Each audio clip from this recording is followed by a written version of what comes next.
കരിമ്പുഴ ഗ്രാമപഞ്ചായത്തിലെ കൊടുന്നോട് പ്രദേശത്ത് പ്രവർത്തിക്കുന്ന ക്രഷർ യൂണിറ്റിന് മുൻ ഭരണസമിതി അനധികൃതമായി അനുമതി നൽകിയെന്ന രീതിയിൽ നടക്കുന്ന പ്രചാരണങ്ങളിൽ വ്യക്തത വരുത്തി ഗ്രാമപഞ്ചായത്ത് മുൻ പ്രസിഡന്റ് കെ.എം. ഹനീഫ. നിയമപരമായ എല്ലാ അനുമതി പത്രങ്ങളും ഹാജരാക്കിയ ശേഷമാണ് അന്നത്തെ ഭരണസമിതി മെഷീൻ ഇൻസ്റ്റാളേഷനുള്ള അനുമതി നൽകിയതെന്നും മുൻ പ്രസിഡന്റ് പറഞ്ഞു. ഈ വിഷയത്തിൽ പ്രദേശവാസികൾക്കൊപ്പമാണുള്ളതെന്നും അദ്ദേഹം വ്യക്തമാക്കി. ക്രഷർ യൂണിറ്റുമായി ബന്ധപ്പെട്ട് നിരവധി പരാതികളും യോഗങ്ങളും നടക്കുന്ന പശ്ചാത്തലത്തിലാണ് വിശദീകരണവുമായി മുൻ പ്രസിഡന്റ് രംഗത്തെത്തിയത്. 2024 തുടക്കത്തിൽ പഞ്ചായത്തിന് മുമ്പിൽ ആദ്യ അപേക്ഷ വന്നിരുന്നു. റോഡുകളുടെ വീതിക്കുറവ്, പൊടിപടലങ്ങൾ മൂലമുണ്ടാകുന്ന ആരോഗ്യ പ്രശ്നങ്ങൾ എന്നിവ ചൂണ്ടിക്കാട്ടി നടത്തിപ്പുകാരൻ മുസ്തഫ സമർപ്പിച്ച ആദ്യ അപേക്ഷയിൽ ഭരണസമിതി ആശങ്ക പ്രകടിപ്പിച്ചിരുന്നു. 2024 ഏപ്രിൽ 15 ക്രഷറിനായി കെ-സ്മാർട്ട് വഴി സമർപ്പിച്ച അപേക്ഷ ആദ്യമായി ഭരണസമിതി അജണ്ടയിൽ ഉൾപ്പെടുത്തുകയും രേഖകൾ വിശദമായി പരിശോധിക്കാൻ പഞ്ചായത്ത് സെക്രട്ടറിയെ ചുമതലപ്പെടുത്തുകയും ചെയ്തു.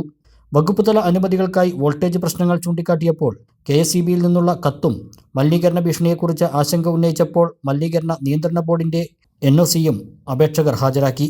പഞ്ചായത്ത് സെക്രട്ടറി നടത്തിയ സ്ഥലപരിശോധനയിൽ പരിസരത്തുണ്ടായിരുന്ന ഷെഡിന് നമ്പർ ഇല്ലാത്തതിനെ തുടർന്നും മറ്റ് കാരണങ്ങളാലും അപേക്ഷ അന്ന് നിരസിക്കുകയും കൂടുതൽ വിശദാംശങ്ങൾ ആവശ്യപ്പെടുകയും ചെയ്തു.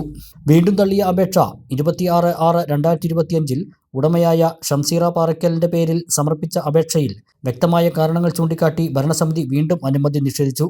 പിന്നീട് 9/10/2025 ആവശ്യപ്പെട്ട എല്ലാ രേഖകളും അനുമതി പത്രങ്ങളും കൃത്യമായി ഹാജരാക്കിയതിനെ തുടർന്ന് ഭരണസമിതി കാലാവധി അവസാനിക്കാറായ ഘട്ടത്തിൽ മെഷീൻ ഇൻസ്റ്റാൾ ചെയ്യാനുള്ള ചുമതല പഞ്ചായത്ത് സെക്രട്ടറിക്ക് കൈമാറുകയായിരുന്നു.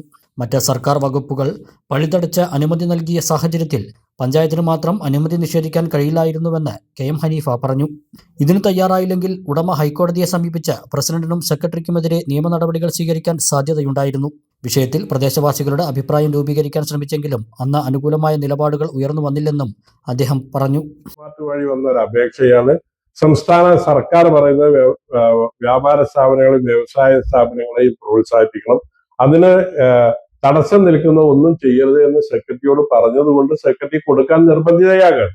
മാത്രമല്ല, ഈ വ്യക്തി ഈ 2024 ജനുവരിയിൽ തുടങ്ങിയ അപേക്ഷ 2025 ഡിസംബർ വരെയും കൊടുക്കാത്ത ഒരു സാഹചര്യം വന്നാൽ ഈ വ്യക്തി സെക്രട്ടറിക്കെതിരെയോ അല്ലെങ്കിൽ പ്രസിഡന്റിനെതിരെയോ ഹൈക്കോടതിയിൽ പോവുകയാണ്. ഹൈക്കോടതിയിൽ പോയാൽ നമ്മൾ കൊടുത്തില്ലെങ്കിലും അവർക്ക് അനുവാദം വാങ്ങിക്കാൻ കഴിയും. മാത്രമല്ല, അവിടെ അതിന്റെ കൂടെ ഈ ഓണർ, ഈ ക്രഷറിന്റെ ഓണർ പറയാണ്, എനിക്ക് ഒരു ദിവസം ഇത്ര ലക്ഷം രൂപയുടെ ചെലവുണ്ടായിരുന്നു, അപ്പൊ അതൊരു മാസത്തിന് ഇത്ര ലക്ഷം രൂപയാണ്, ഇൻഡു ഈ 2 വർഷത്തെ നഷ്ടം എനിക്ക് സംഭവിച്ചിട്ടുണ്ട്, ഇത്ര ലക്ഷം രൂപയുടെ നഷ്ടം സംഭവിച്ചിട്ടുണ്ട് എന്ന് പറഞ്ഞ് അതിന് കാരണക്കാർ പ്രസിഡന്റും സെക്രട്ടറിയുമാണ് എന്ന് പറഞ്ഞ് എനിക്കെതിരെയും സെക്രട്ടറിക്കെതിരെയും ഒരു കേസ് കൊടുത്താൽ ആ കേസിന് മാസക്കണക്കിന് കൊല്ലക്കണക്കിന് നടക്കേണ്ടതും കോടതി വിധിക്കുന്ന പിഴ എന്തോ അത് അടയ്ക്കേണ്ടതും ആയ സാഹചര്യം ഉണ്ടാകും എന്നുള്ളത് കൊണ്ട് ആണ് സെക്രട്ടറി നമ്മൾ അതിനെ പരിശോധിച്ചുകൊണ്ട് പ്രവർത്തനാനുമതി നൽകാൻ സെക്രട്ടറിയെ ചുമതലപ്പെടുത്തിയതും സെക്രട്ടറി പ്രവർത്തനാനുമതി നൽകിയതും. നിലവിൽ ക്രഷറിന്റെ പ്രവർത്തനം നിർത്താനായുള്ള സ്റ്റോപ്പ് മെമ്മോ നൽകാൻ പഞ്ചായത്ത് യോഗത്തിൽ തീരുമാനമായിട്ടുണ്ടെന്നാണ് വിവരമെന്നും ദുരിതമനുഭവിക്കുന്ന പ്രദേശവാസികൾക്കും നാട്ടുകാർക്കും ഒപ്പമാണ് താനെന്നും K.M. ഹനീഫ അറിയിച്ചു.